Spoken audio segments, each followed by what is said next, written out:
हमारे यहाँ पर कलाकार रेडी हो चुके हैं। दोनों हाथ में पट्टा, पैर में पट्टा, सेव वाला पट्टा। देखिए हमारे यहाँ सेव बन के रेडी हो रही है।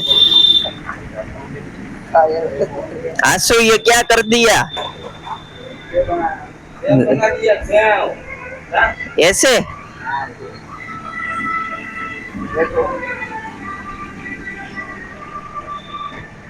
ये हमारे मेहमान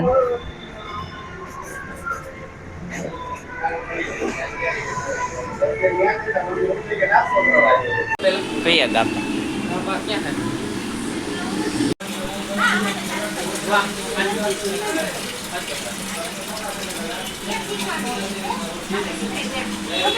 क्रॉस मल्टीप्लिकेशन